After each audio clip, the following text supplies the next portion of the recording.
ensaio ocultista. A suprema unidade do ser é luz. Feliz daquele que tem fome e sede da luz viva que leva a justiça, porque será plenamente saciado. Mas é preciso procurar para encontrar o caminho com perseverança e trabalho coletivo. Os diferentes graus de pureza dos espíritos correspondem aos seus méritos e aos seus trabalhos para retribuir a graça. O pecado original foi uma corrupção moral de todo o gênero humano. Saibam que os espíritos se elevam de degrau em degrau mediante ao sacrifício voluntário e completo das atrações egoístas do degrau inferior, do apego ao ego, desejos e prazeres materiais. Posso dizer que uma estrela fixa pode se tornar errante se ela se deixar chocar-se por um astro errante. O mesmo acontece com os espíritos.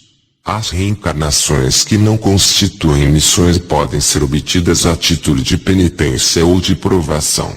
Espiar a comer após a sobremesa o sal que deixamos de misturar ao alimento.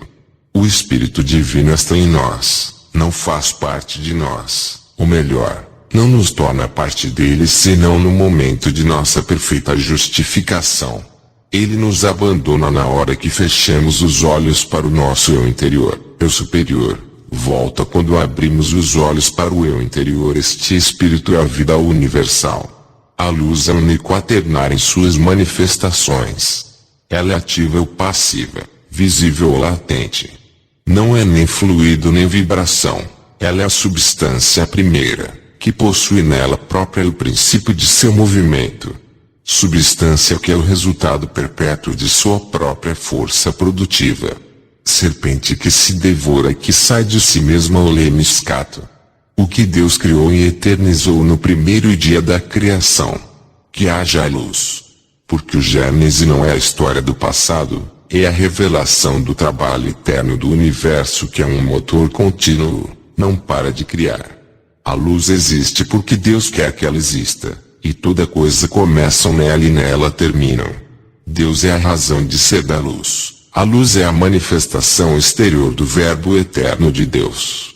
A luz está prenhe de inteligência e sabedoria, com isto ilumina a razão, porque é fecundada pelo Espírito. A luz universal é a luz astral nos astros, luz vital ou magnética nos seres, é o fluido cósmico universal que preenche todos os vazios do universo. Ela se manifesta por uma sabedoria imutável e uma inteligência sempre ativa. O acordo entre essa sabedoria e essa inteligência constitui o supremo poder. Mas o que é o poder? A coroa espiritual, a essência da suprema realiza ao ser, verdade, realidade, razão, justiça igual à divindade. Essa luz emana a sabedoria divina. É dela que vem a ciência e ela faz nascer a liberdade. O livro do ocultismo é aquele que descreve o equilíbrio da balança universal. É a ciência unida à fé, a analogia que equilibra as leis cósmicas da criação. A queda original nada mais é que uma decadência moral da humanidade, senão humilhante ao passo inseguro da criança que tenta caminhar, vai cair várias vezes até conseguir andar. Os anjos rebeldes sentiram ciúmes de Deus, e quiseram criar. A mulher sentiu ciúmes do Verbo, e quis saber, quis amar. O homem sentiu ciúmes e também quis amar. Todos quiseram caminhar sozinhos e Deus retirou sua mão. Não por cólera, mas por respeito à vontade livre de suas criaturas, em respeito ao livre-arbítrio do ser. A natureza não tem centro. Qualquer ponto imaginável é centro de círculos multiplicáveis ao infinito.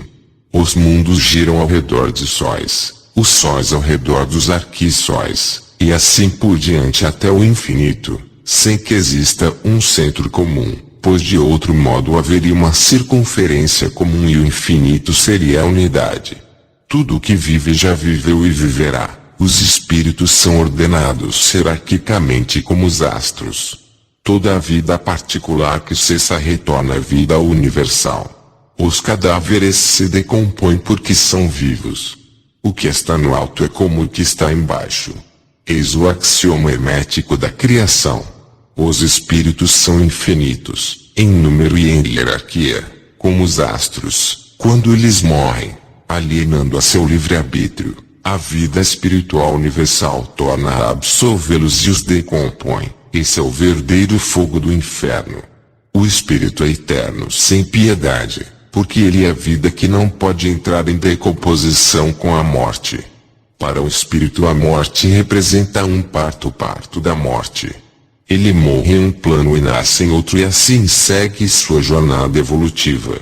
Só Deus é a essência pura de luz que dispõe de todos os invólucros e que não tem involucro. A luz astral, que se torna a luz vital ou magnetismo nos seres vivos, é um imã de grande potência. Ele atrai e repele os objetos que o instinto mais que a vontade de lhe apontam. A missão do homem neste mundo está muito claramente definida pela missão do próprio Jesus Cristo, que é o tipo vivo da humanidade. Meditem bem sobre o que segue. Cristo Jesus, ego veni ut vitam habeante et abundantius habeante eu vim para que tenham a vida e a tenham vida em abundância. Desenvolver e propagar a vida, consequentemente, diminuir e aniquilar a morte. Novissima omnium destruitura inimica mors, São Paulo. O último inimigo a ser destruído será a morte. Com efeito, o original pecado foi como que o nascimento moral do homem, pois exterioriza sua liberdade separando de Deus, como pelo corte do cordão umbilical separa-se a criança da mãe. Deus, ao deixar o homem precipitar-se sobre a terra, lhe deu o livre-arbítrio e a lei de ação e reação e se desobriga de vir à sua procura, e desse modo que o homem subirá ao céu apoiado na cruz daquele que de lá disseu: o felix culpa qua Italiam et tantum habere meruit redemptorem. Nemo ascendit in coelum esic de coelo descendite. Ó culpa feliz, que mereceu tal e tão grande Redentor. Ninguém subia ao céu senão que desceu do céu. Todos os homens pecaram no primeiro homem e todos os anjos teriam pecado no primeiro anjo. Isto é, se os anjos estivessem sujeitos à geração carnal. Mas o segredo da queda dos anjos, e aquele, mais profundo ainda, da possibilidade de sua volta, estão fora do alcance de nosso intelecto. Tudo o que podemos dizer é que temos ideias erradas a respeito da misericórdia de Deus quando achamos que Ele perdoa um pecado que não foi expiado.